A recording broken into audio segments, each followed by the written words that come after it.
correo el enlace. ¿Tá? Bueno, yo les dije que íbamos a empezar por aspecto, ¿sí? De manera que todos recibieron el texto, ¿no? Sí, Carmen. Recibieron, sí. Entonces, lo que voy a hacer es abrirlo y esperen un poco. Vamos a ver primero vamos a empezar por el texto.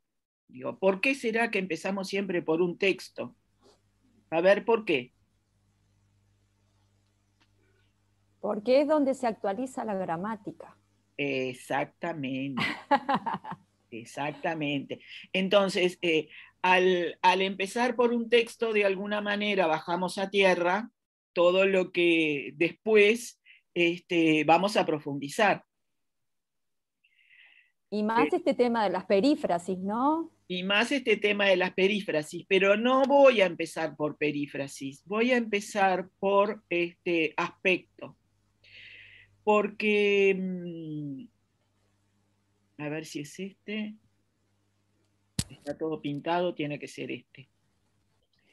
¿Por qué? Porque las perífrasis tienen mucho que ver con el aspecto. Entonces es necesario empezar primero.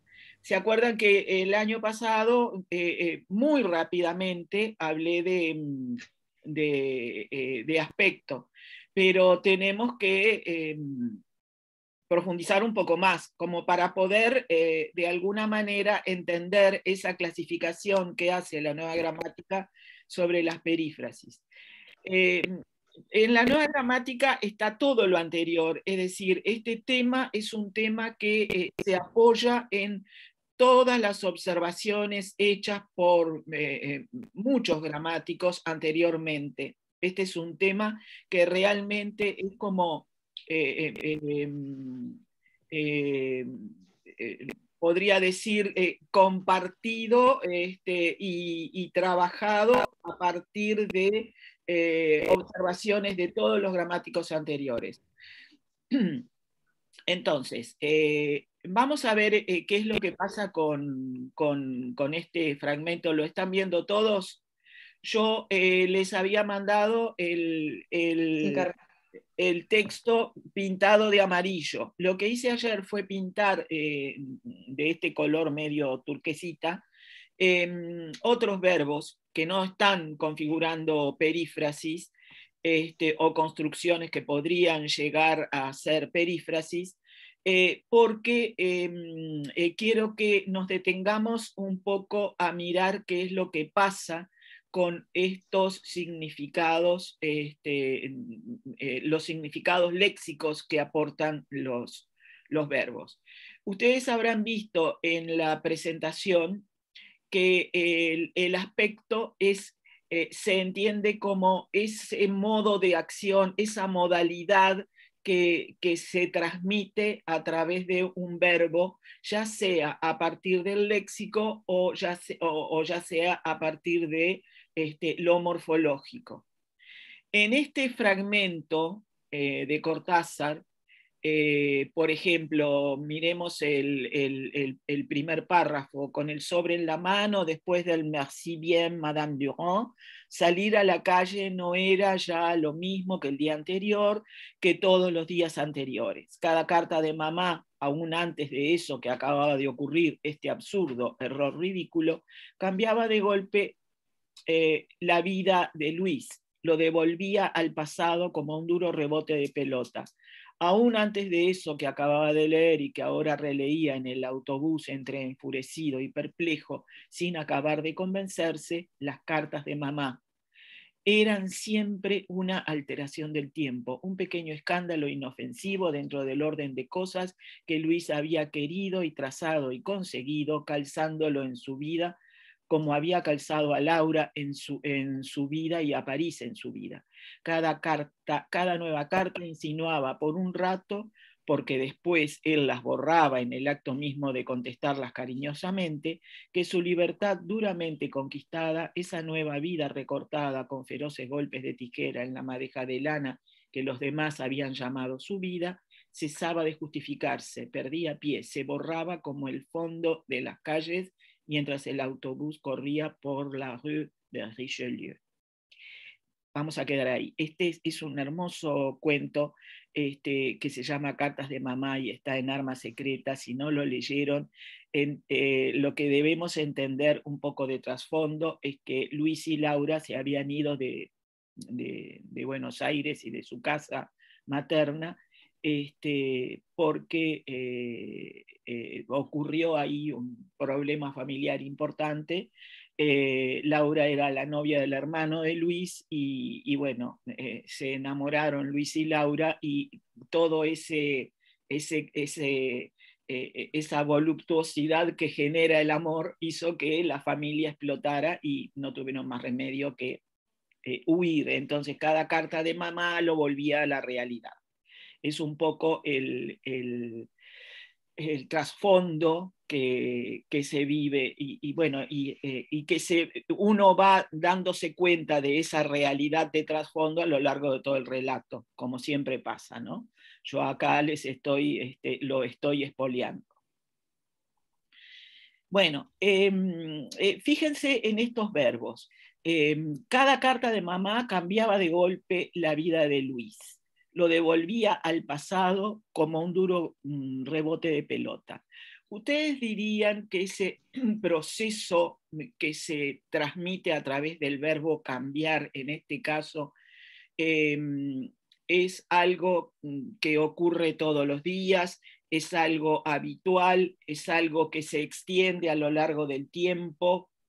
¿Qué dirían que ocurre con este cambiaba? Yo lo veo como habitual. Sí. ¿Y qué ocurriría si yo les dijera, esta carta de mamá cambió de golpe la vida de Luis? Como que aparece de golpe una carta. Una sola.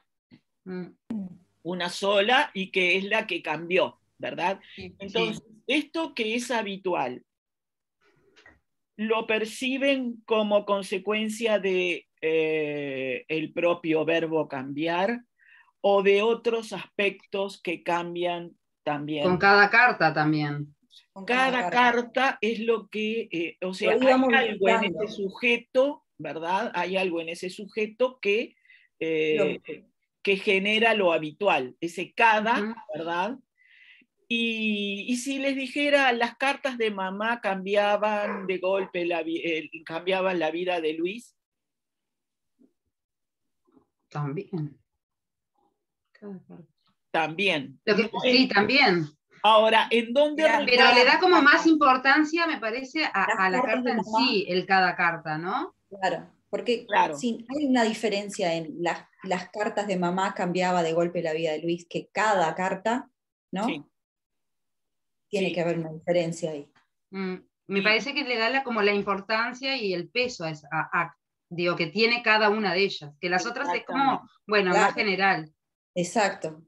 Claro, lo que pasa es que este cada es un distributivo, es decir, una primero, otra después, y a medida que iban llegando, a Luis le pasaba eso, ¿verdad? Claro. Porque lo devolvía a ese pasado duro que no quería recordar. Sí, es como una especie de acumulación de cartas, ¿no? Claro. A mí me da la claro. sensación que se reitera la temática de las cartas. Claro. Esa es la sensación que me da la reiteración. Exacto. Porque el asunto que está detrás en este trasfondo también es que el hermano de Luis murió, tenía tuberculosis y murió. Y es por eso que al final la relación de Luis con Laura pudo asentarse de alguna manera. Pero todos los culpaban igualmente. Entonces, en estas cartas que él estaba recibiendo, la madre hablaba del hermano de Luis como si estuviera vivo. Entonces, eso era lo que a él le preocupaba, que la madre realmente estaba fuera de control su cabeza, ¿verdad? porque el hermano de Luisa había muerto. Entonces, por eso las contestaba y ni siquiera le decía nada a su esposa de lo que la carta, no se las daba a leer a Laura, para que Laura no se sintiera responsable también de la locura de la madre, de la suegra. Entonces, cada carta a medida eran como bombas que iban llegando. Lo que quiero mostrarles es justamente eso, es decir, el aspecto no está solamente en el verbo, sino en la configuración oracional que rodea a ese verbo. Con los argumentos del verbo, con los adjuntos, nosotros estamos de alguna manera ayudando a aportar un modo de acción en cada una de las oraciones. Un modo de acción, lo digo, un modo del proceso, un modo de acción, Carmen, como lo decían algunos autores del siglo pasado. Sí. que por eso tú lo planteabas en el título como vinculado con la semántica, ¿no? Porque también hacemos una valoración semántica, si se quiere, para determinar el tema del aspecto. Claro, sí, sí, sí, sí. El aspecto es un aporte que tiene que ver con el significado, no solamente léxico, sino gramatical. Porque también acá nos ayuda a ese hábito el cambiaba. O sea, ¿se acuerdan que este pretérito, que es copretérito, que coexiste con con otros hechos también pasados, se acuerdan que la propia esencia del pretérito es coexistir, es decir, ocurrir al mismo tiempo que ocurren otras cosas. Y es por eso que sirve también para indicar hábitos. ¿Sí? ¿Están ahí? Sí. Sí. Sí, te estamos escuchando. Estamos tratando de seguirte. ¿Se están acordando? ¿Se están acordando? Siguiendo el hilo. Sí. Sí. ¿Se están acordando de eso que ocurre con el copretérito, que Sí, es coexistir con otro, ¿verdad?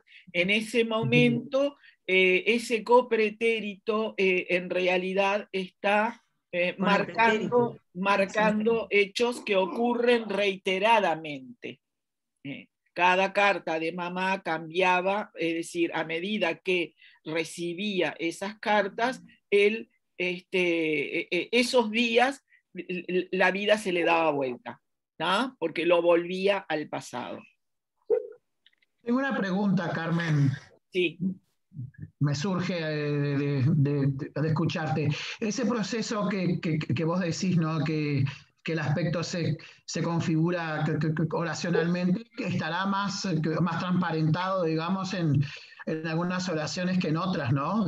Supongo, o sea, será más fácil ver, digamos, cómo las palabras en una oración inciden en la construcción del aspecto en unas oraciones que en otras, digo yo, ¿no? Bueno, de repente te encontrás con alguna oración más prototípica y bueno, la sacás del texto y la mostrás como un ejemplo, pero en realidad siempre el aspecto está vinculado con lo que ocurre con el resto de las palabras de la oración. Es algo que va con él, digo, esencialmente es configuracional. Y eso es lo interesante que se aporta a partir de los últimos estudios realizados en el siglo XX. Esperen un poquito.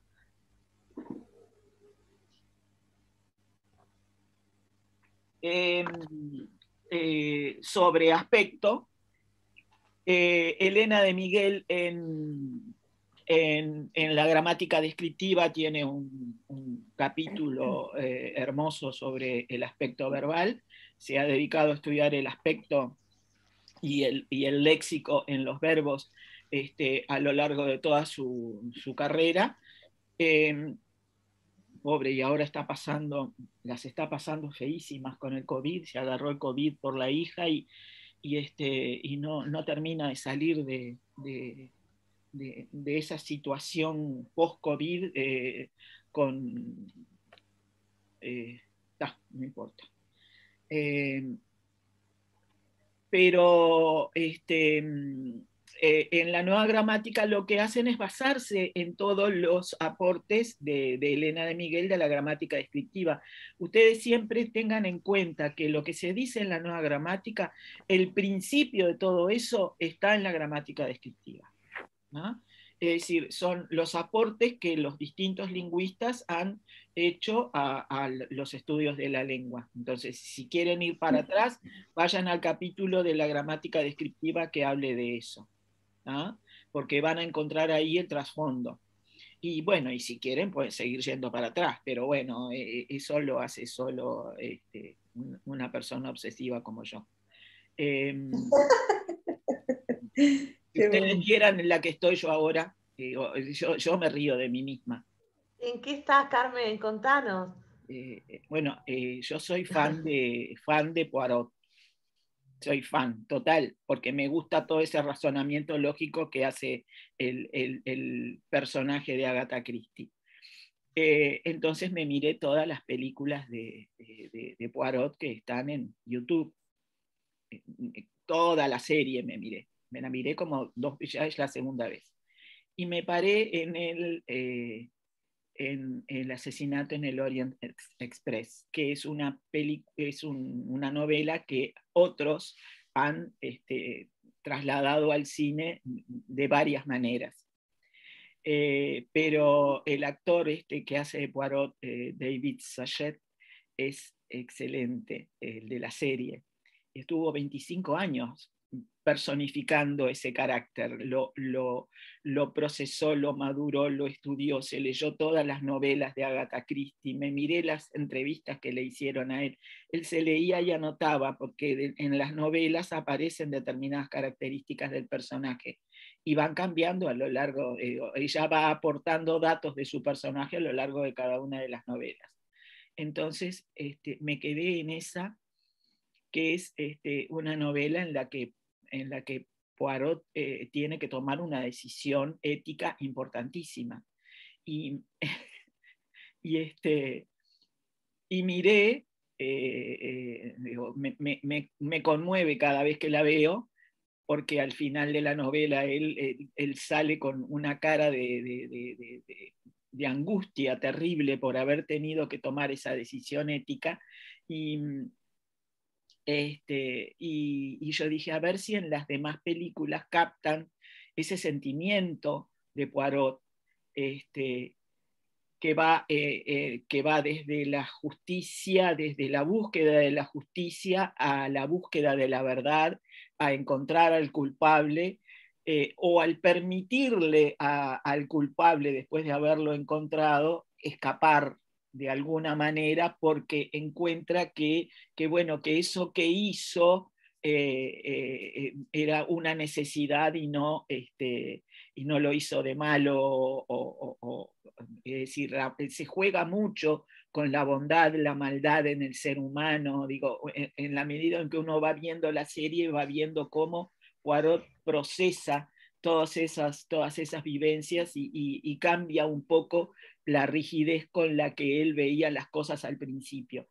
Y entonces me puse a mirar otras películas que también están en YouTube con otros actores. Y ahora volví a leer, ayer la terminé, la novela, la volví a leer porque quería ver cuál de esas películas era más fiel a lo que Agatha Christie transmitía en la novela. Así que fíjense hasta dónde ha llegado mi obsesión. Me vi como 3 veces las distintas interpretaciones de la novela para ver cuál era la que mejor pintaba al personaje, y todavía después me leí la novela para ver cuál era más fiel a lo que decía. O sea, eso solamente yo con mi cabeza. O María Fernanda también, te digo, no se queda atrás. ¿Eh? María Fernanda no se queda atrás. No, si yo contagio a la gente. La leí este año, Carmen, porque no la había leído esa. Yo soy fan. Y hace Mira, poco ¿viste? empecé a coleccionar. Ahí saltó ella. Aguanta Y ahora. empecé a coleccionar las que leía cuando tenía 12 o 13 años, esa edición que tiene esas tapas maravillosas. Y este año leí hace poco, la del Orient Express, y está fantástica. La recomiendo.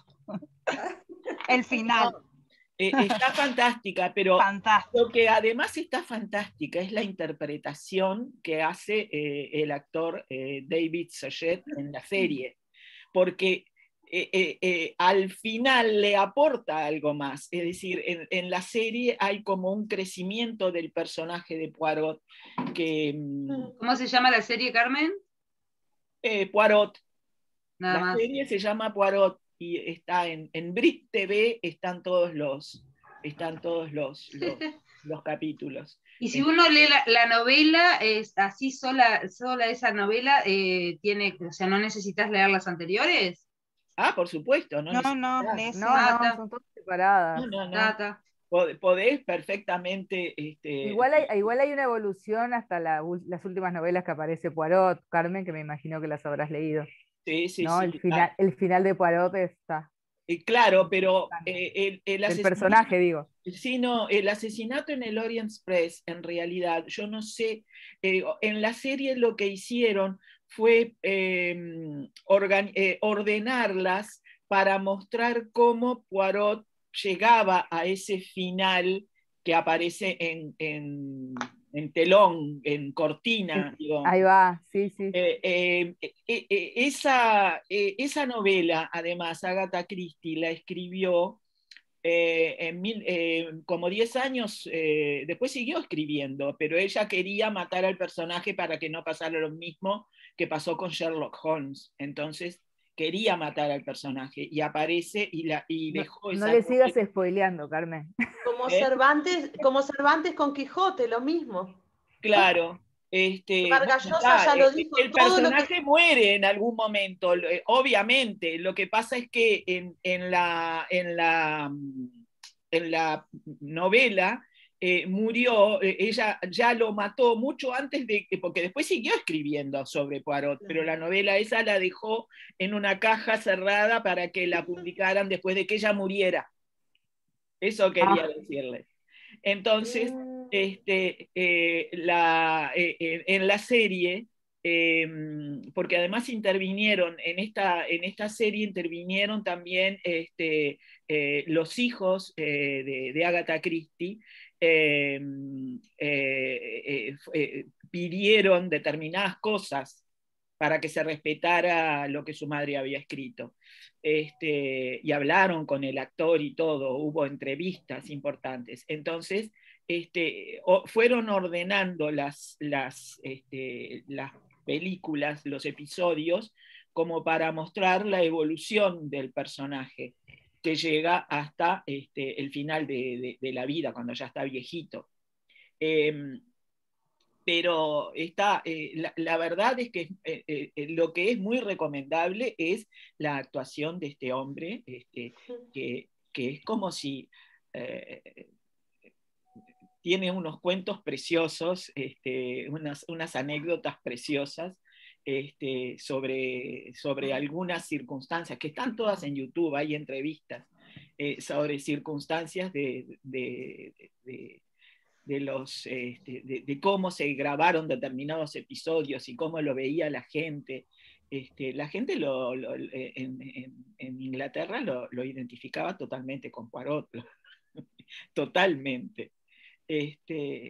Pero bueno, estoy en eso, así que fíjense, me vi 2 o 3 interpretaciones y después me fui a la novela para ver cuál era la que...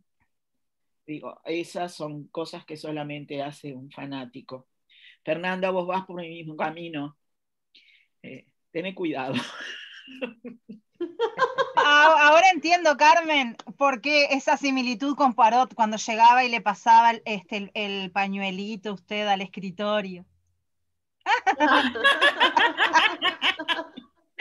Bueno, sí. Y bueno, tenía que limpiarlo de las tizas. Es verdad, todavía había tiza. Sí. todavía había tiza, yo tenía que limpiarlo. Pero sí, Poirot y yo, es como Bello y yo, somos uno solo. Bueno, entonces, lo que les decía es eso, ¿verdad? Carmen, Sí. disculpa la interrupción. A mí no me llegó este texto ni ningún otro material además del de grupo nominal. No sé si a los Claro, demás porque sí. yo a vos no te tengo, Claro. yo a vos no te tengo en este grupo. Yo a vos te tengo en el grupo de 18 capitales.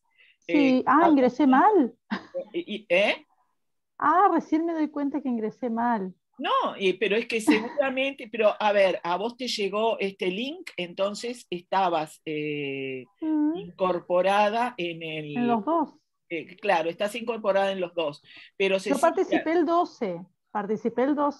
tú participaste el 12. Y anoté la fecha de hoy. Entonces. Por eso yo te preguntaba, ¿qué estabas haciendo en este grupo? Digo, si querés estar en los dos, no hay ningún problema, Cecilia. No, se ve que me equivoqué. Yo anoté la fecha de hoy, como la que correspondía para el grupo 18 capitales. Me di cuenta por los que están para presentes. 18 capitales lo que hicimos fue correr la fecha, porque es caía verdad. en vacaciones y era Me confundí en julio, yo. el 27 de julio, creo, una cosa así. No te Pero preocupes. no importa, Cecilia, quédate. Si te interesa, quédate. Podés hacerlo, entrar en los dos. Digo, lo que pasa Bárbaro, es no hay problema. que no hay ningún problema. Pero, bueno, yo te lo mando después, aparte, porque Bárbaro. este texto se lo mandé a la gente de Maldonado. Estás en el grupo más avanzado, digamos, porque con Maldonado empezamos en 2018. O sea, ya pasamos por sintagma nominal y ya pasamos por Sí, no te preocupes, ahora ya me ubiqué. Bárbaro, gracias igual. Entonces, con cambiaba, yo me puedo encontrar, según el entorno y según el tiempo en el que esté conjugado, me puedo encontrar con un aspecto que puede ser habitual o no delimitado, es decir, reiterativo, o me puedo encontrar con un aspecto que sea bien puntual, que sea un hecho que es realizativo, como decir, la carta de mamá cambió de golpe la vida de Luis. ¿Ah? Es decir... Carmen. Sí. Con este verbo cambiar, entonces podemos ver el aspecto léxico por el mismo significado del verbo, pero además el morfológico por el tiempo en el que está conjugado. Exacto. Y además lo que tú decías de la construcción de la oración en cuanto a los complementos, ¿no? Cada carta de mamá y ese de golpe, ¿no? Porque el que delimita es ese de golpe, ¿no? Claro, el que delimita, el que pone... ahora, fíjense que lo delimita, pero con ese cada... no es, se te está diciendo que no es algo que ocurrió una única vez, sino que ocurre cada vez que llegan cartas de la madre, porque la madre le habla del hermano como si estuviera vivo. Y eso es lo que a él lo descoloca totalmente. ¿Ah? Carmen, pero el aspecto en ese cambiaba, igual seguiría siendo eso habitual, reiterativo, ¿no? Porque me perdí ahí. Vos dijiste después... Es que es reiterativo y es habitual cuando se le suman los otros elementos de la oración, cuando se le suma el distributivo cada, cuando se le suma el adjunto de golpe, porque es un adjunto, es un circunstancial. Sí, eso lo entendí. Pero entonces cuando vos dijiste es puntual, realizativo, es cuando decidís cambió. Cambió. Claro. Es decir, ahí se le suma la presencia de ese tiempo pretérito que tiende a ser algo puntual y algo que ocurre una sola vez y ya está, ¿verdad? Se te cambia totalmente lo que se está diciendo, ¿verdad? El aspecto, digamos, es depende de la construcción en sí misma. Si, fíjense, vamos a ir, porque acá nos podemos encontrar con mucha cantidad de copretéritos, porque en realidad en este párrafo se está hablando de algo que ocurre permanentemente. Entonces, prácticamente todos los verbos están marcando ese hábito. Insinuaba, borraba, corría, todos están marcando cierto hábito, porque son todos procesos que son realmente acciones o realizaciones que ocurren al mismo tiempo que llegaba la carta de la madre, que era periódica, todos los meses llegaba una y era el tiempo en el que Luis ahí se descolocaba. Pero vamos a supiera, dice, si supiera lo que es el calor, pensó Luis, si pudiera andar una tarde de febrero por la avenida de Mayo, por alguna callecita de Liniers, ahí se daría cuenta de lo que es el calor, ¿no? Porque se encontró con un obrero que se estaba quejando del mormazo. Entonces, fíjense, si supiera. Yo ahí tengo un verbo que está conjugado en un pretérito del modo subjuntivo y que está dentro de una oración condicional, digamos, está dentro de la prótesis de una condicional.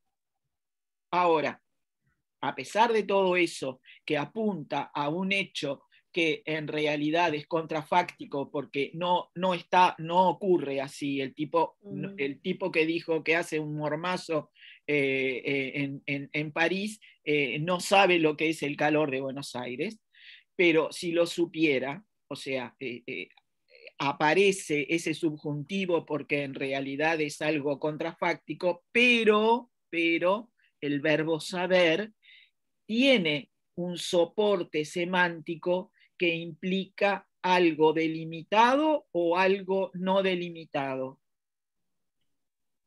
Cuando yo sé, ¿qué implica el verbo saber desde su semántica, desde su lexema?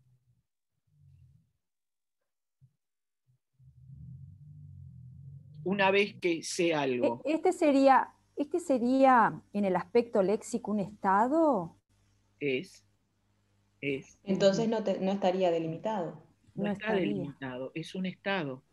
Porque el verbo saber implica... El no controlado es no dinámico, según Dick. Sí, porque, pero es un estado, ¿verdad? Porque implica una continuidad. Una vez que yo sé, lo sigo sabiendo. ¿Ah? Entonces, ahí tenemos una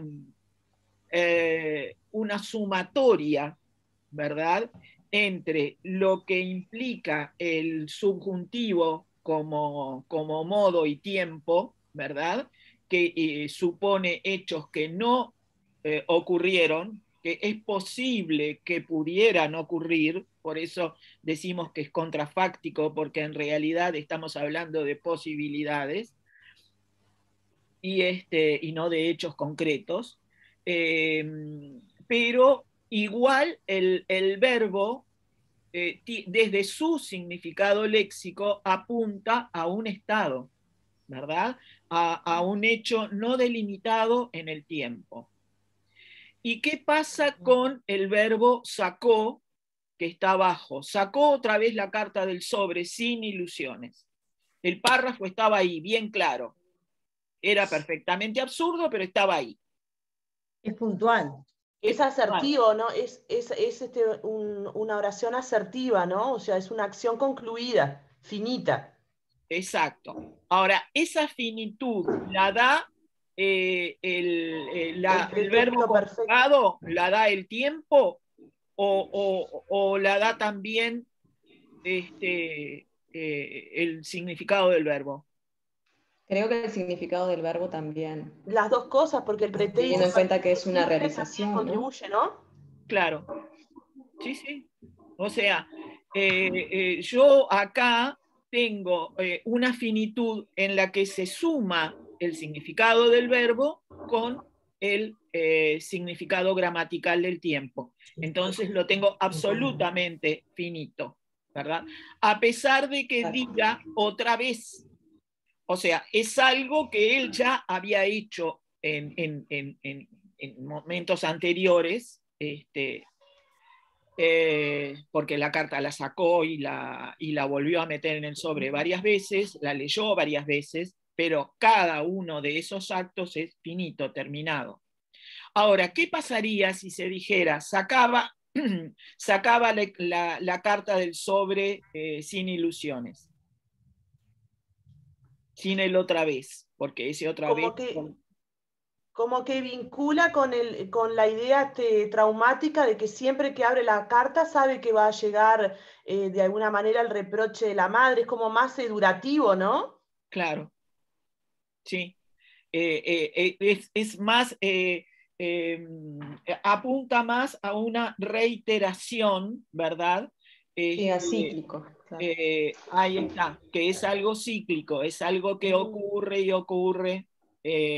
Sacó varias veces, pero si dice sacó otra vez, bueno, es algo completamente puntual, ya se sabe que lo hizo antes, pero apunta a que obviamente lo que va a seguir es que el párrafo estaba ahí bien claro, era perfectamente absurdo, pero estaba ahí, la madre hablaba del hijo muerto como si estuviera vivo. Era eso lo que lo estaba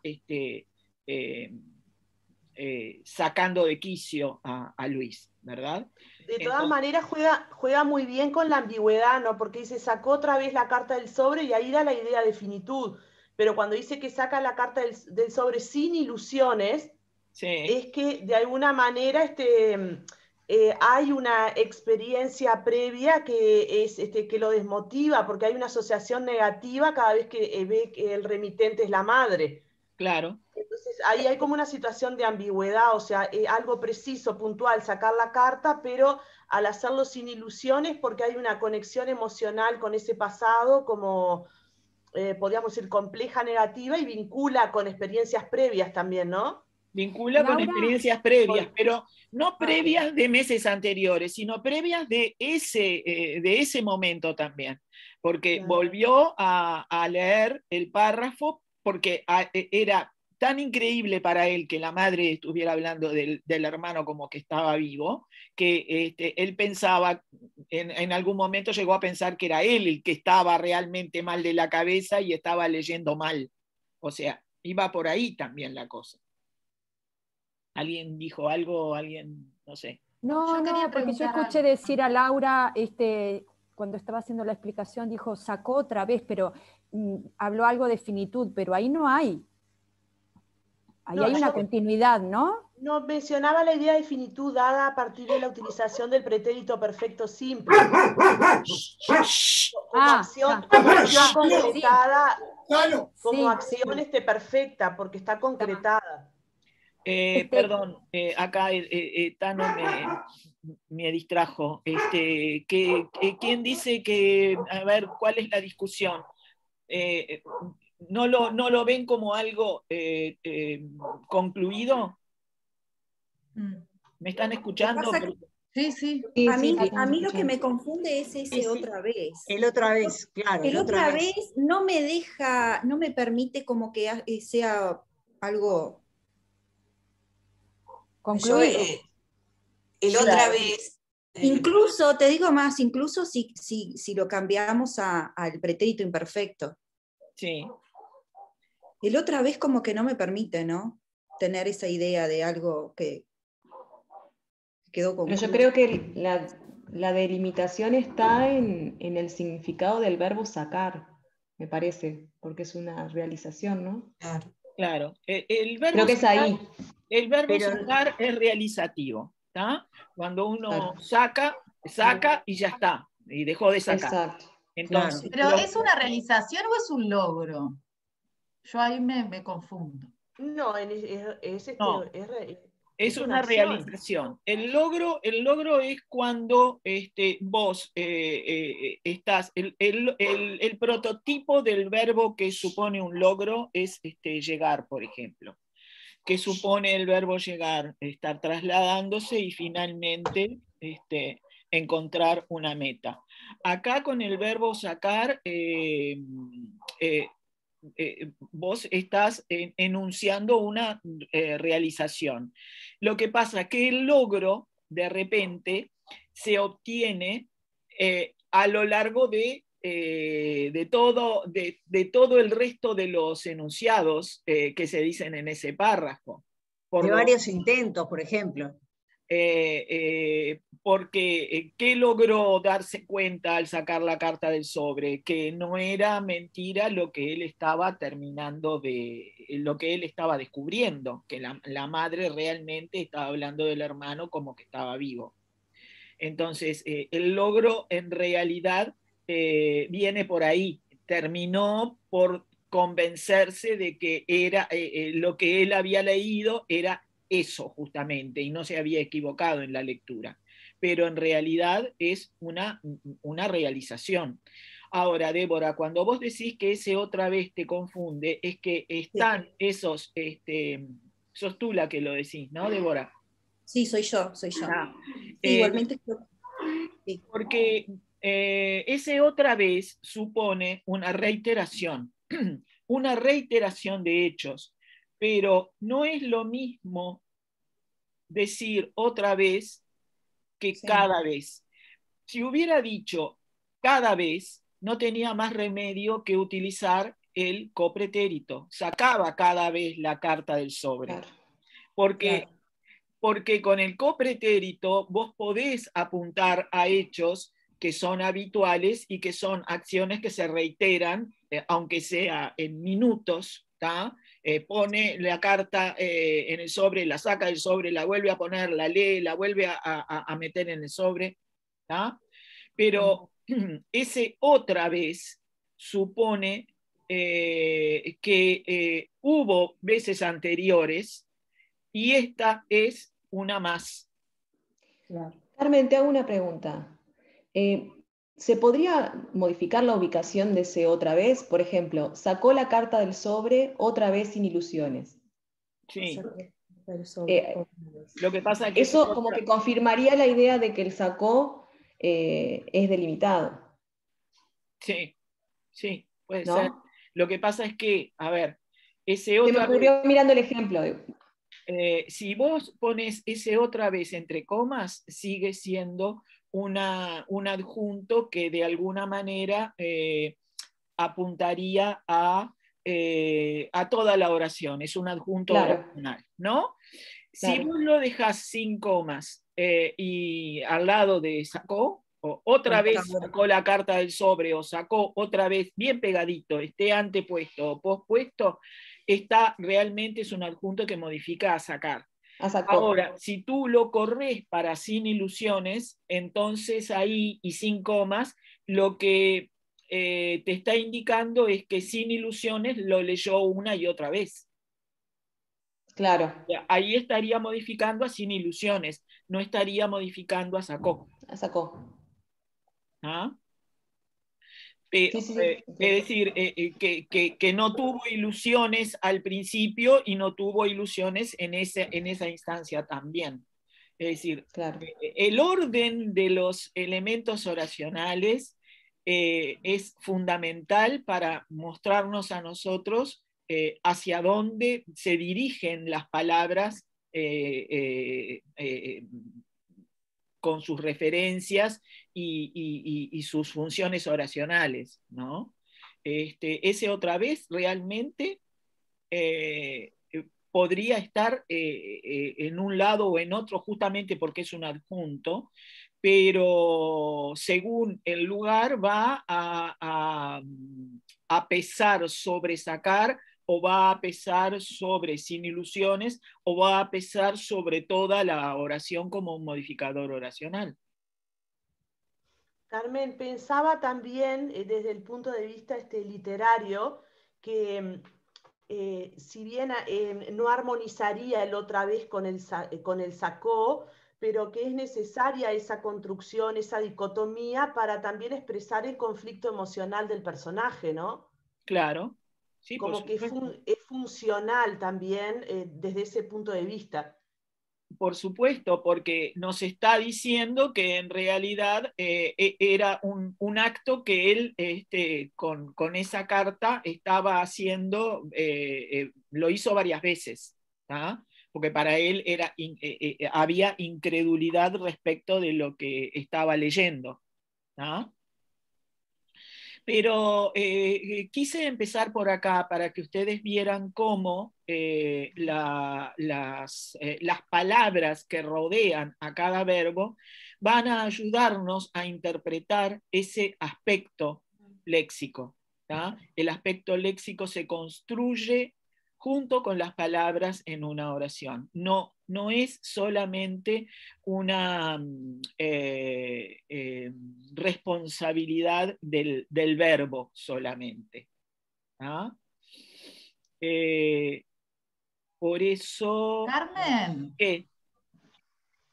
O sea que como que ese otra vez le daría a esa realización como la duración en cierta forma. No exactamente la duración, no. La reiteración. Como que fueron varios intentos, ¿no? Fueron varios intentos, pero cada uno de esos intentos ¿te afectaba? por supuesto que lo afectaban, pero cada uno de esos intentos fueron terminados. Él sacaba la carta, él sacó la carta, y el propio verbo sacar implica un hecho puntual. ¿Ah? Lo convertimos en acciones reiteradas a través del otra vez, que era lo que a Débora le estaba... Me rechinaba. Claro, le rechinaba, porque el otra vez implicaba reiteración de determinadas, de determinadas acciones. ¿Sí? Pero... ¿Y en sacaba cada vez? Porque me quedé con el ejemplo que diste hoy, en ese cambio que se hizo. O sea, que ahí no es reiteración, ahí qué sería. Ahí también es reiteración. Lo que pasa es que no es lo mismo, porque te aparece el cada, que implica una reiteración que se continúa en el tiempo. En cambio, con este otra vez, si bien es algo que él hizo varias veces, aparentemente otra vez puede apuntar a una finalización de esos actos reiterados. Claro. Con el sacaba cada vez te está mostrando a una persona nerviosa que no se conformaba con lo que había leído y vivía sacando la carta del sobre hasta que el sobre terminó roto de tanto que ponía y sacaba la carta en él. Sacaba la carta de él, pero con el sacó como que hay un corte, y ese corte lo da no solamente el verbo en pretérito, sino el modificador otra, que de alguna manera está mostrándonos que lo hizo otra vez, lo había hecho unas cuantas, pero no hay una proyección hacia adelante pensando en que lo podía volver a hacer. Bien. ¿Tá? Pero eso lo da el verbo sacar en pretérito y lo da la palabra cada. Si también podríamos haber dicho o podríamos haber leído, sacó cada vez la carta del sobre. Y ahí está dando los hechos, ahí se acerca un poco más a lo que Débora intuía por el lado de la reiteración, ¿verdad? Un sacar que empieza y termina y que lo hace cada vez, pero cada vez que ¿qué? Porque ese cada tiene que ir relacionado con algo cada vez que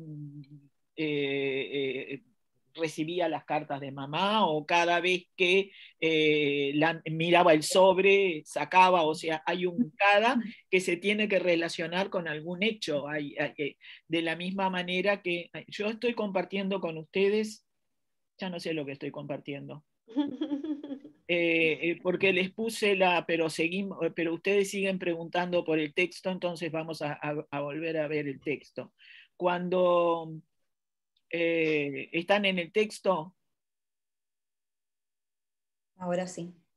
Cada carta de mamá, aún antes de eso que acababa de ocurrir, este absurdo error ridículo, cambiaba de golpe la vida de Luis. O sea, con ese cada vez que recibía una carta de mamá, la vida de Luis cambiaba. ¿tá? Entonces hay una continuidad en esos hechos que se van reiterando todos los meses. Pero la continuidad de esos hechos que empiezan y terminan lo va a dar la palabra cada. Y el verbo cambiaba en copretérito, que implica esos hechos habituales que se repiten a lo largo, son como hábitos, ¿verdad? Se repiten a lo largo de la vida de una persona, ¿verdad? Pero si nosotros en sacó otra vez hubiéramos puesto sacó o sacaba cada vez la carta del sobre, quiere decir que cada vez que la recibía, la sacaba, es otra situación, apunta a otra situación completamente diferente. ¿no? Lo que quiero mostrarles con esto es justamente cómo no solamente el verbo, sino el resto de las palabras que nosotros elegimos para transmitir determinado mensaje influyen en esa modalidad de acción que aporta el aspecto. ¿Está? Algo similar ocurriría que se preguntó bruscamente que haya a continuación, esa influencia que hay del aspecto, ¿no? Claro, porque tanto el verbo sacar como el verbo preguntar son realizativos, ¿verdad?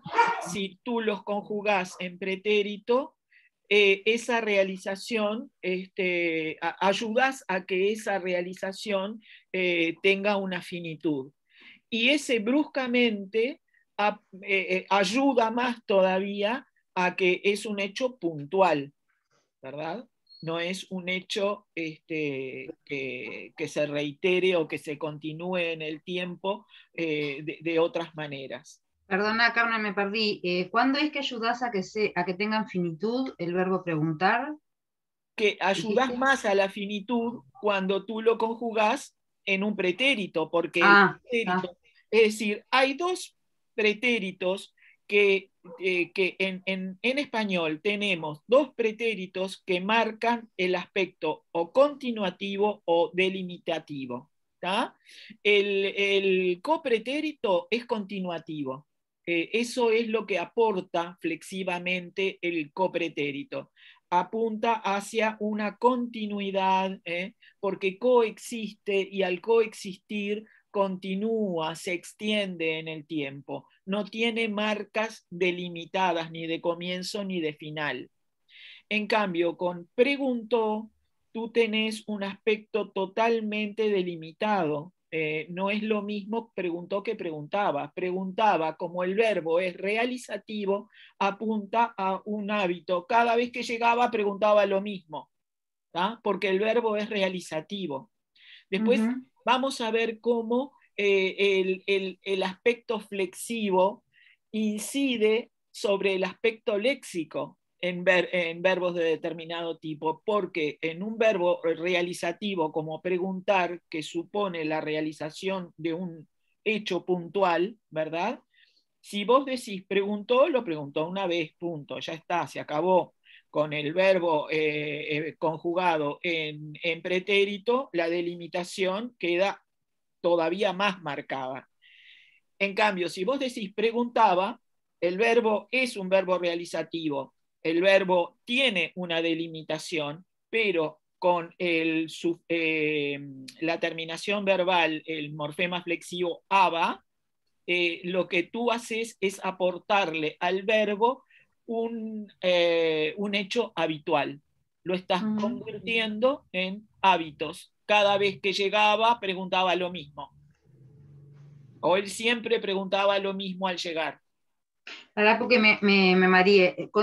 ¿Aspecto continuativo y realizativo es lo mismo? No. No.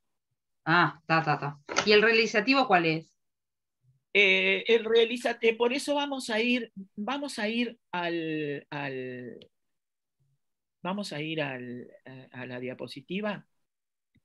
Porque a mí ahí, lo que me genera duda, sí. A mí lo que me genera duda en las realizaciones es la duración y la delimitación. O sea, eso como que me hace cortocircuito. No. ¿Me explico? Porque está delimitado, pero a su vez dura. Y como que eso no lo veo en Sacaba, pero es un problema mío. No es un Pero problema capaz que tuyo. porque dura por los adjuntos que están junto a él. Es que es capaz que es eso, lo que Jimena. me hace también corto a mí. Primero, tenemos que sacarnos de la cabeza, están viendo todos la diapositiva, ¿no? Sí. Tenemos que sacarnos de la cabeza de que el aspecto es algo que solamente le ocurre al verbo. Eso en principio. Entonces, se genera entre el lexema del verbo y la flexión, y los morfemas flexivos, sobre todo con el pretérito y con el copretérito, se generan cortocircuitos justamente. Porque cuando vos estás diciendo que la persona sacaba, a ver, vamos a poner, por ejemplo, lo voy a escribir acá encima de él, sacaba la libreta del casillero cada mañana. En una oración como esta, en la que yo estoy pensando en mí, yo no sé si ahora sigue habiendo casilleros, ya no sé ni lo que tienen en los liceos. No, libreta digital. Tienen libreta digital, pero bueno, sacaba la libreta del casillero cada mañana. El verbo sacar, en un principio, compararlo con esto.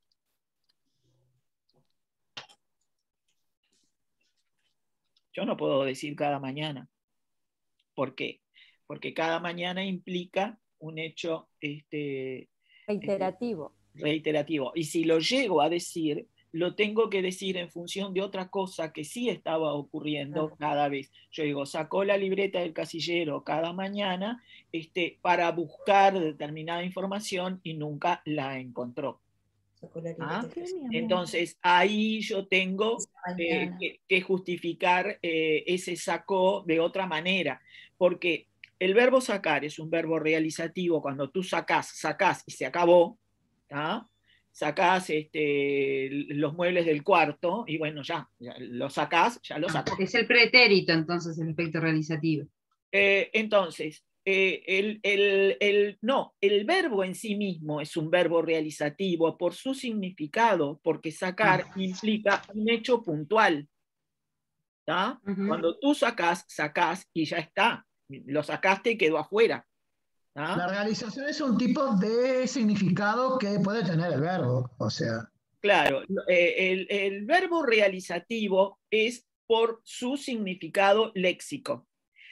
Ahora, cuando tú a ese verbo que supone una realización, que es algo que ocurre muy puntualmente, le agregás una flexión que implica coexistencia, es como una fórmula matemática. Tenés realización más coexistencia, entonces, ¿qué ocurre? Vos realizás ese acto todos los días, entonces por eso aparece cada mañana, ¿verdad?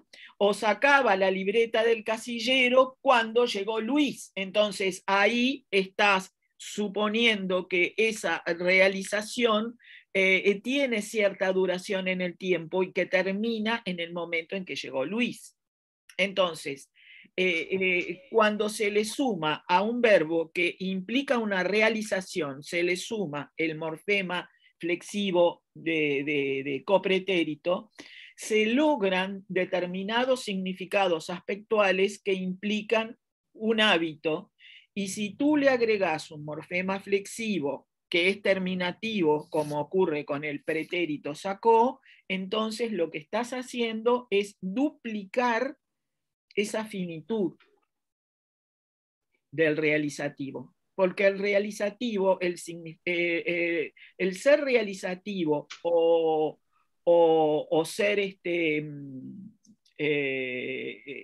verbo de estado, supone un significado léxico del verbo. Implica que el verbo tiene un significado léxico del cual no se puede desprender. Entonces, a ese significado léxico se le pueden sumar otros aspectos y se generan aspectos reiterativos, habituales, no delimitados, gracias a otras palabras que aparecen en la oración. Carmen. Sí. Yo, antes de lo que estás explicando, estaba repasando lo de Gómez Torrego, y Gómez Torrego lo que explicaba, que había diferencia entre el aspecto y el modo de acción. Creo que es un poco lo que estás explicando, el significado léxico, y ponía el ejemplo de morir y amar. Sí. No sé si estoy equivocada, como que el verbo morir no es durativo, pero dependiendo los adjuntos, como dices tú, o la terminación o la desinencia del verbo, eso va a ayudar a decir que no es durativo, ¿no? Sí. ¿Estoy entreverando? Pero yo te diría que no vayas por el lado ese, porque ahora no me acuerdo exactamente de lo que dice Gómez Torrego sobre aspecto, pero seguramente él está pensando en aspecto por el lado del significado léxico del verbo, o por el significado gramatical, y el modo de acción es ese significado configuracional que se aporta en cada oración, no solamente a través del verbo, sino a través de las otras palabras dentro de la oración. ¿Ah? El modo de acción implica eso. Ahora no tengo presente. ¿En dónde lo leíste vos? ¿En qué tengo una fotocopia. Una fotocopia del libro de él. Acá dice, ¿Pero nosotros, de cuál? a ver, dice perífrasis verbales, sintaxis, semántica y estilística. Es lo que tengo. En perífrasis verbales lo debe de decir. Sí, juego. En perífrasis. Claro. Pero decía que, sí, acá decía que el aspecto, nosotros, te lo leo como dice, nosotros lo entendemos como la categoría gramatical flexional con desinencia o sintagmática con verbos auxiliares, que expresa el término o no término de la acción verbal. Y después el modo de acción sería como lo pensaba Andrés Bello, dice, entre verbos permanentes, que son los imperfectivos, y verbos desinentes, que son los perfectivos. Sí, está. Pero yo estoy tratando de relacionar todo esto que tú estás hablando con esto que había leído. Lo que pasa es que te digo, espérate que te digo el año en el que... Claro. A ver si encuentro acá, 1988. Sí, 1988. Ahora. Ya estaba en discusión la noción de aspecto. Exactamente. Por eso yo les dije, remítanse, si quieren, a la gramática descriptiva y al capítulo de Elena de Miguel. Porque este concepto de aspecto configuracional es muy posterior a Gómez Torrego. Claro, ahora entiendo, porque nosotros estudiamos en la época, Claudia, ¿te acordás? Estudiamos esto. Sí, sí, y todavía estoy para aprenderlo. Estudiamos esto, por eso. Exacto, pero esto es, digamos, un paso más que intenta explicar cómo se conectan las palabras dentro de una oración para marcar cierto modo de acción. Es el modo de acción, pero no solamente el modo de acción que implica el verbo, sino el modo de acción que es la sumatoria del verbo con su significado léxico, con el aporte flexivo que pueda tener y el resto de los elementos de la oración. Por eso habla más de proceso, ¿no? Claro, es un proceso que se da en el que el verbo participa aportando su lexema, pero además, no te olvides que Gómez Torrego entiende por aspecto básicamente el aspecto morfológico. Y nosotros acá estamos trabajando con otros elementos que no son solamente los aspectos, los datos que aporta la morfología del verbo. ¿Ah? Es otra cosa. Así que por ahora deja a Gómez Torrego de lado. Gómez Torrego te puede servir para tener una lista de perífrasis verbales y todo lo demás.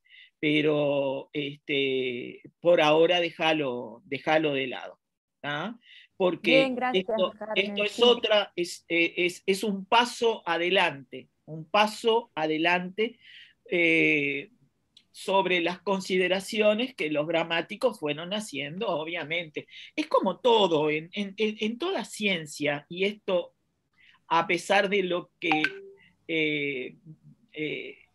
se parezca a opiniones personales, no deja de ser una ciencia, porque nos apoyamos siempre en las ciencias, uno se sube a los hombros del anterior que dijo algo, ¿verdad? Y ocurre, en las corrientes lingüísticas ocurre eso. ¿Ah? ¿Qué hubiera sido del funcionalismo sin Saussure? Imposible, imposible que avanzara como avanzó el funcionalismo sin los pensamientos saussurianos. ¿Qué hubiera sido del generativismo? No solamente sin Saussure, sino sin Bloomfield, que fue el que en Norteamérica estuvo más o menos en los mismos tiempos en que estuvo de Saussure en Europa, estuvo estudiando el lenguaje desde ciertos aspectos diferentes a lo que se venía haciendo hasta ese momento. ¿Y qué hubiera sido sin los dos, sin de Saussure y sin Bloomfield, sin Humboldt antes? O sea, todo en ciencias se apoya sobre los hombros de algo que alguien dijo antes.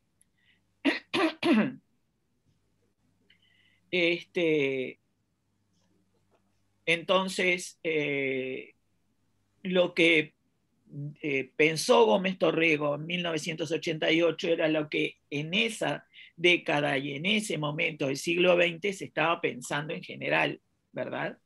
Después, con los aportes semanticistas del generativismo, se fueron dando otras circunstancias que hicieron que el concepto de aspecto evolucionara y realmente se está describiendo qué es lo que ocurre en la oración entera gracias a la sumatoria de determinados elementos dentro de la oración.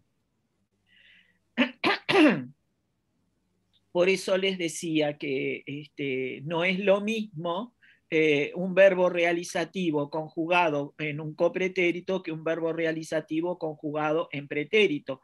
Hay una sumatoria, ¿verdad?, de significados. El lexema sac va a seguir siendo realizativo, pero si yo le agrego una flexión que implica una coexistencia, esa realización se transforma en un hábito.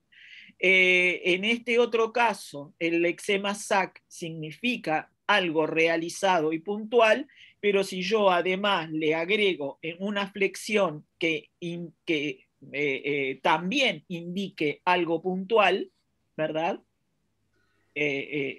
La delimitación va a ser mucho mayor. ¿Entienden por dónde va todo esto?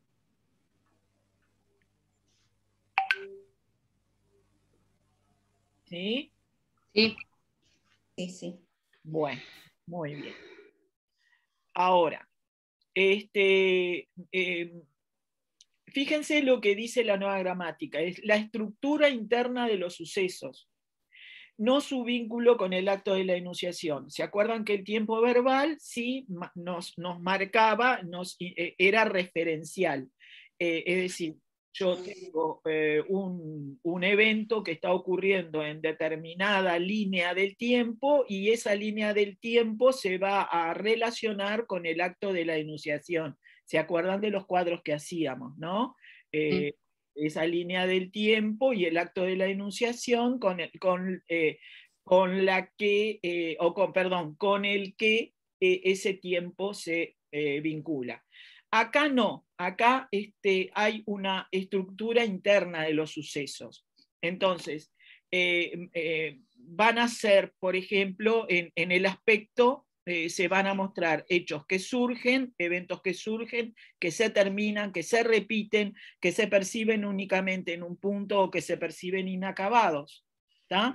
Todo eso puede ser manifestado a través del aspecto. Entonces, el aspecto se puede ver o se puede vincular con un verbo que esté solito él. Arturo lee el libro conjugado en presente del indicativo, que el presente implica una coexistencia con el acto de la enunciación.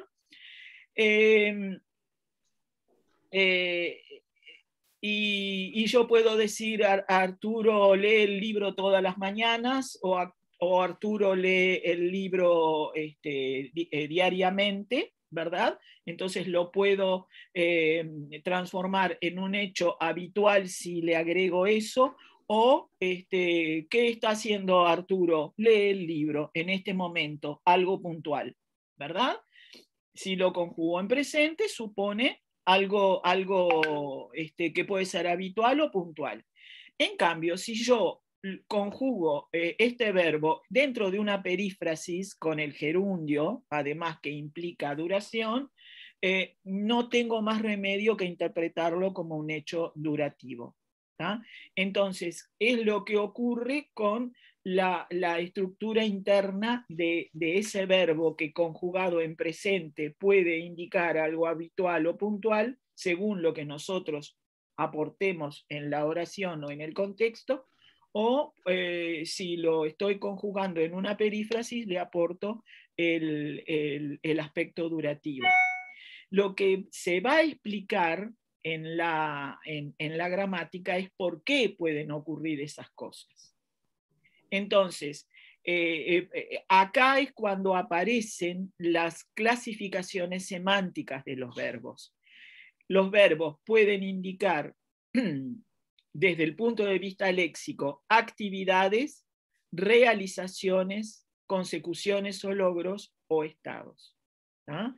Entonces, esas 4 clasificaciones léxicas van a verse afectadas de alguna manera por cómo se construye la oración. El verbo en sí mismo, un verbo como vender, supone una actividad que yo puedo realizar todos los días. ¿tá? Es mi actividad habitual.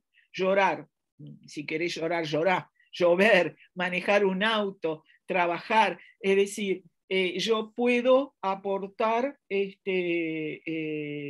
cuando enuncio ese verbo, estoy enunciando una actividad que realizo. ¿tá? En cambio, hay otros verbos que el verbo comer, por ejemplo, es un verbo que implica una realización o una efectuación, es, es un hecho que se realiza, ¿verdad? No es una actividad, porque yo puedo decir, ¿qué haces tú?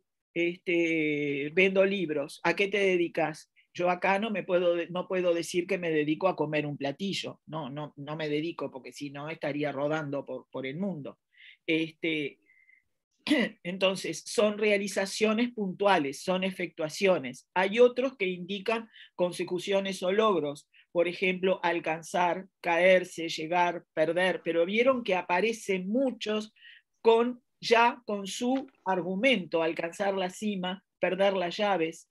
¿Ah? Son consecuciones o logros, es decir, hechos que tuvieron un proceso y una finalización. ¿Ah? Y luego puede haber otros verbos que son estados, como residir, creer, saber, ser, tener, suponen estados. ¿Ah? Carmen, una pregunta. Esta clasificación semántica de los verbos, ¿en quién se basa la nueva gramática para hacer este análisis, digamos? Acá hay de todo un poco, porque acá, por ejemplo, hay autores que han trabajado con estos conceptos antes. Es una clasificación que se basa un poco en Dick, y después en todos los trabajos generativos posteriores. Okay. Clasificaciones semánticas de los verbos van a encontrar por todos lados, simplemente que acá se restringen a clasificaciones semánticas que ayuden a entender qué es lo aspectual. ¿No? Hay también un librito esperen que cuando lo encuentre les digo cómo se llama la autora, porque se me va el nombre. Morimoto, creo. Exactamente, Morimoto, que es un librito de arcolibros. Sí, es muy bueno. Que ese si lo consiguen está precioso y bueno. Está muy bueno. Está muy bueno y se tiene en cuenta perfectamente todo. ¿Pueden ponerlo en el chat, el nombre y el libro? Morimoto, espérate que te... Yuko Morimoto, es de 1998.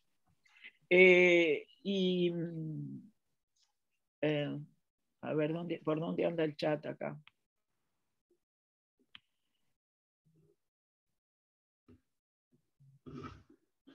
Yuko Morimoto. Es de Arcolibros. Gracias, Carmen. 1998, el aspecto léxico. Ay. Delimitación.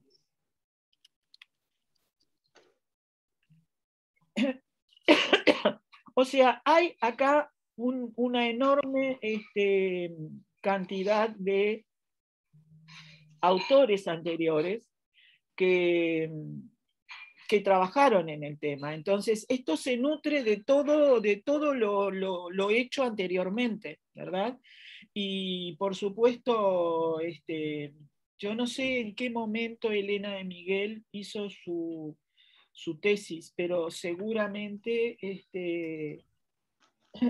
Yuko Morimoto hizo el doctorado en la Complutense. Seguramente fue, a ver, déjame ver, a ver cuáles son es la bibliografía de Morimoto. Uf, tiene de todo un poco. Lyons, uy, hasta Gili Gaya está acá en la bibliografía. Kenny. son todos, es lo que yo les digo, son todos los anteriores. Acá no hay una Comri, el aspecto, Comri es muy citado por los que estudian aspecto, por supuesto, bello, está Bosque, sobre el aspecto en los adjetivos y en los participios, sobre las diferencias entre los adjetivos relacionales y los calificativos. Es decir, acá hay de todo un poco, porque en aspecto, cuando uno estudia, está Violeta de Monte, la semántica de los verbos de cambio, hay de todo un poco acá, dentro de la bibliografía de Morimoto. Y es muy difícil encontrarte un solo Simpson, los verbos resultativos. Es decir, acá hay un montón de gente que pensó antes, y Morimoto lo que hace es, bueno... Pero entré a internet. ¿Qué? ¿Qué pasa? Nena, ¿estás bien? Sí, sí, sí, estaba buscando algo. Estaba buscando otro autor, un inglés, no me sale el nombre. Estaba buscando un trabajo que yo había hecho y no me acuerdo el nombre. Ay, ¿no te acordás? Uno que habla, o sea, bueno, uno que habla, parece como que es cualquier hombre, ¿no? Pero no me sale el nombre del autor, de un inglés, que también hace una clasificación prácticamente igual, con realizaciones, logros. No sé, será Simpson o será... Bueno, Y no me sale el nombre. Ya lo voy a encontrar. Lion. Para decirle a Andrés también ese autor. Bueno, cuando lo encuentres, Porque yo quedé marcado con lo que me enseñaste vos, Carmen, sobre Dick.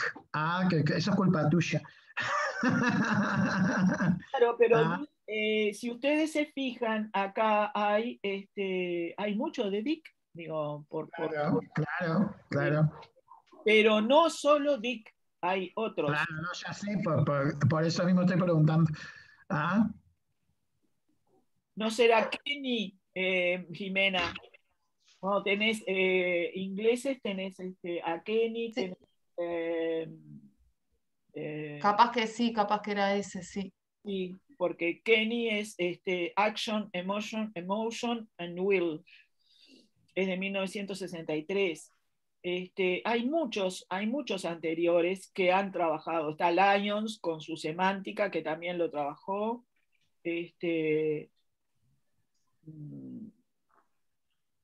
Parsons es de Cambridge. No sé, hay de todo, porque acá influyeron todos, americanos y Conry. ¿No será Conry?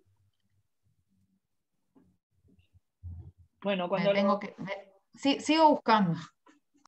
Bueno, entonces, se reduce, ellos en la gramática lo reducen a esto, ¿verdad? Y lo suman a otros, hacen como un cruce entre las características de los verbos más las posibilidades que puedan tener de duración, de delimitación o de dinamismo.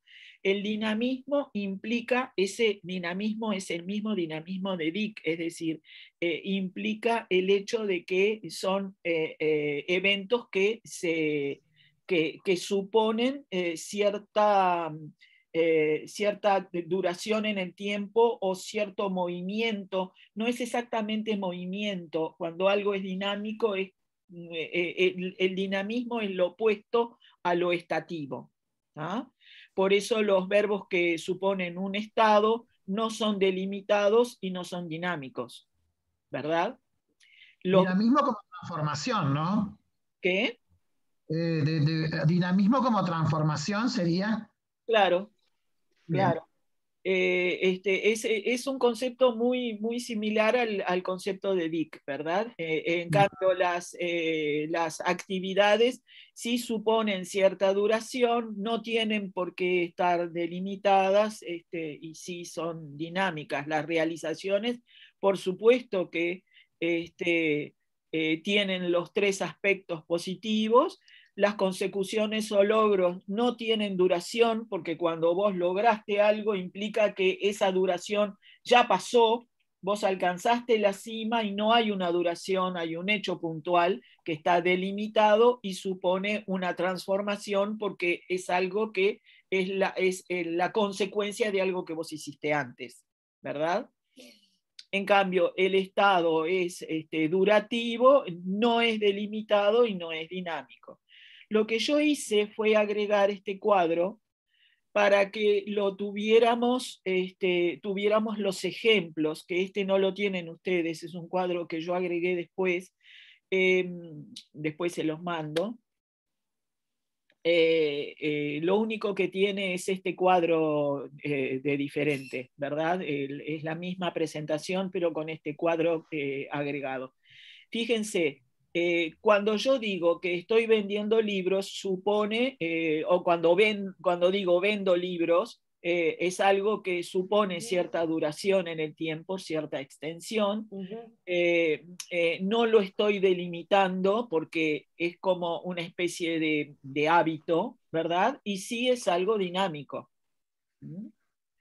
Carmen, ¿me explicas un poquito mejor el concepto de limitación que no me queda muy claro? ¿Cómo lo puedo captar mejor? Es cuando algo se corta. Algo que está delimitado es algo que tiene límites precisos. Por ejemplo, cuando tú decís, mirá los ejemplos que suponen una delimitación, míralos acá. Aparecen con su argumento: construir un dique, comer un platillo, leer el diario, recitar un poema, por ejemplo. Recitar un poema. El propio verbo recitar implica un poema, ¿no? Está como el poema implícito como argumento allí mismo, ¿no? Pero está delimitado porque vos fue algo que realizaste, que hubo un proceso y lo terminaste. Entonces, hay delimitación. Cuando tú comes un platillo, bueno, dura mientras, el evento dura mientras lo estás comiendo, pero en algún momento terminaste de comerlo. Por supuesto que no es solo el verbo, es el verbo más, por eso ponen argumentos. Sin el argumento, el verbo comer, es medio difícil que implique delimitación. Pero Carmen, a mí me genera la duda en manejar un auto. ¿No podría también ser delimitado? Porque no voy a estar manejando un auto ¿hasta cuándo? Es como comer un platillo. No sé si me... A ver, y de la misma manera tendrías que decir, no estás vendiendo libros todo el día. Los vendés es una actividad cotidiana, ¿verdad? Por ese lado, sí, digo, son actividades que son cotidianas y en ese sentido son dinámicas, pero no tienen por qué estar delimitadas en sí mismas. Pero comer un platillo sería también cotidiano. Claro, comer un platillo también sería cotidiano, pero no es todo el tiempo. Claro, vos podés decir, por ejemplo, que el verbo comer es una actividad de la misma manera que leer el diario, que construir un dique. Existe una relación muy íntima entre las actividades y las realizaciones, solo que en las realizaciones lo que se busca es, dentro de esa actividad, una delimitación. En cambio, en las actividades puntuales no estás marcando una delimitación, porque vos podés manejar el auto todos los días y no tenés por qué indicar que eso está delimitado. Yo manejo el auto todos los días, yo acostumbro a hacer eso, sé hacer eso y lo hago. Lo mismo trabajar. Son actividades que son duraderas, pero cuando tú las enuncias, no tenés por qué enunciarlas delimitadas. Eso no quiere decir que en algún momento tú puedas utilizar un verbo de actividad y delimitarlo con otros adjuntos en la oración. ¿Entendés? María, lo que me dijo. Sí, porque leyendo ahora realizaciones o efectuaciones, ese complemento que lleva el verbo, el significado parece más delimitado que la actividad. Porque comer un platillo me da la sensación de que es comer, no genérico comer, sino comer algo especial, o construir un dique no se construye todos los días, o leer el diario estoy delimitando. Me parece que es como tú estabas diciendo, que ahí hay complementos que me ayudan a identificar si es solo una actividad o si es una realización, haciendo esa diferencia, o si está delimitado o no. O yo pensaba también en el caso de actividad de manejar un auto, cuando lo planteó Mariana, lo veía como ella lo estaba diciendo, ¿no? Pero ahora se me ocurre que con la explicación de Carmen, cuando dijo manejar un auto, me imagino más como si alguien te preguntara, ¿vos manejás un auto? Como si tenés libreta de conducir. Claro. Sí, yo manejo. Y ¿no? si yo digo manejo un Mercedes, yo lo pondría en delimitado, ¿no? Porque debe ser una única vez en la vida que lo maneje.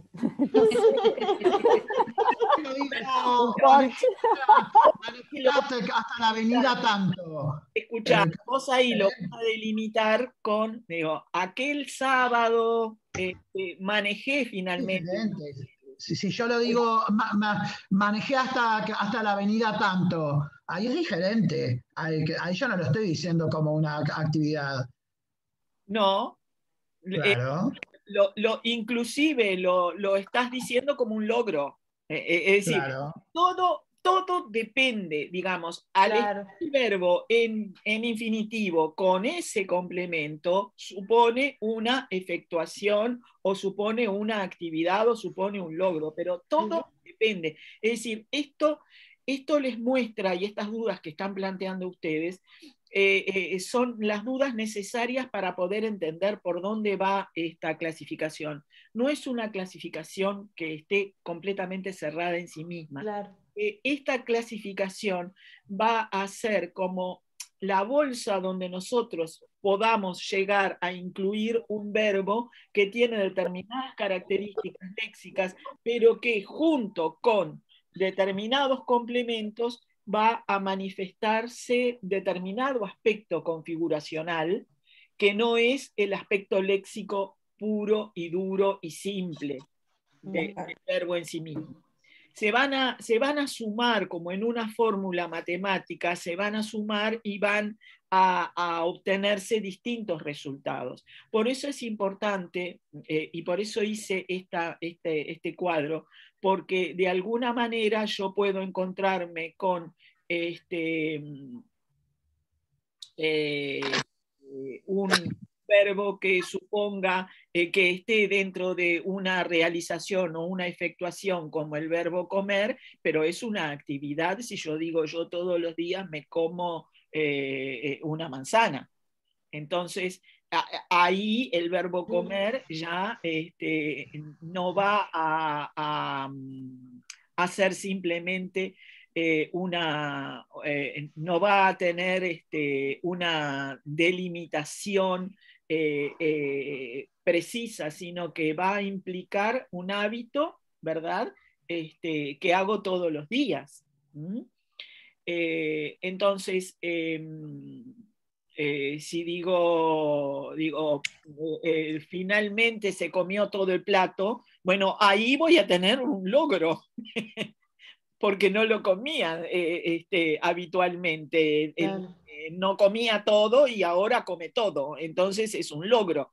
Es decir, todo, es decir, es una clasificación que no es, no está fosilizada, no está congelada en el tiempo. ¿Ah? Y además pensaba que el verbo comer, Carmen, también tiene mucho uso metafórico también, que puede generar variabilidades en la consideración también, ¿no? Claro, claro, claro. Entonces, lo que sí van a tener ustedes con este tema es un montón de dudas. Pero esas dudas son válidas, porque salvo verbos como de estado, ¿verdad? Como creer, merecer, saber, ser alto, que son estados, que son clarísimos, son verbos de percepción, o verbos de percepción intelectual o de percepción afectiva o emocional, que son estados. Todos los demás, el otro grupo, que es el grupo de actividades, realizaciones y efectuaciones, puede tener corrimientos hacia un lado o hacia otro según el tipo de modificadores que tengan. ¿Ah?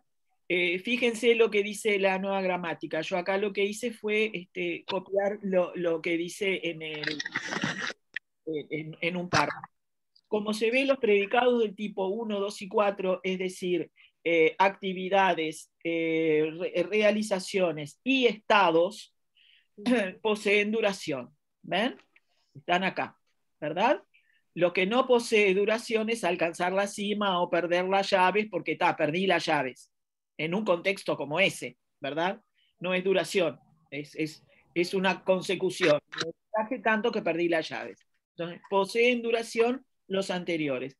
Es un rasgo léxico que se distingue de la imperfectividad, rasgo propio del aspecto morfológico. Es decir, que es importante distinguir, por un lado, la duración que aporta el aspecto morfológico aba o ia del aspecto léxico que suponen estos verbos que implican una duración en esa actividad o en ese estado. ¿Ah? Por eso yo les decía, cuando el verbo sacar, que es un verbo realizativo, a ese verbo se le suma el aspecto imperfectivo aba, implica, ya estamos cambiándonos hacia un hecho habitual y no un hecho puntual y delimitado. ¿Se entiende? Sí. O sea, acá se están diferenciando los dos aspectos. El aspecto morfológico supone una duración, pero estos verbos, estos anteriores, actividades, realizaciones y estados, suponen duración. ¿Ah? En su lexema. La duración, dice la gramática, caracteriza aquellas situaciones que están sujetas a un desarrollo en el tiempo o que simplemente ocupan el tiempo. Es decir, en esa línea temporal se supone un desarrollo en el tiempo o suponen ocupar el tiempo. Es importante esta distinción, ocupan. Es decir, el hecho en sí mismo no es un hecho que suponga un desarrollo en el tiempo, pero sí ocupa el tiempo. Es decir, lo mantiene activo, mantiene activa ese concepto de temporalidad. Sonreír, por ejemplo, es un verbo que ocupa el tiempo, ¿verdad? Pero nevar implica un desarrollo en el tiempo. ¿Ah? Ahora, yo puedo sonreír en un instante o puedo mantener la sonrisa durante determinado tiempo, y entonces tendré que decir, para eso está sonriendo y no sonríe. Si yo digo sonríe cada vez que me ve, entonces ese verbo sonreír ocupa el tiempo en un instante. Pero si yo digo está sonriendo, supone un desarrollo. Eso es lo que van a aportar determinadas perífrasis, van a ayudar a que el aspecto se convierta en algo real, se realice, se realice de otra manera, un poco más específica a lo que puede ocurrir con un verbo que no esté conjugado de forma perifrástica. No es lo mismo decir nieva que decir está nevando. Si bien el verbo nevar implica una actividad que supone un desarrollo en el tiempo, si yo digo está nevando, la duración es mucho mayor, ¿verdad? Recitar un poema implica una ocupación del tiempo, ¿verdad? Y es un verbo de realización. Y estar enfermo implica también una ocupación o un estado o un desarrollo, porque si yo estoy enfermo supone una extensión en el tiempo, ¿verdad? En cambio, dice la gramática, no poseen duración los predicados del tipo que designan eventos puntuales, moverse o ganar la carrera. Es decir, no hay duración. Es decir, acá lo que yo tengo es, en un verbo como caerse, lo que yo tengo es esto. Yo tengo la línea de tiempo y después tengo ahí. Yo venía caminando y me caí. Caerse implica esto. O venía corriendo y gané la carrera. Y implica un evento puntual. En cambio, en recitar un poema supone una duración, estar enfermo lo mismo, y los límites son imprecisos. ¿Estamos?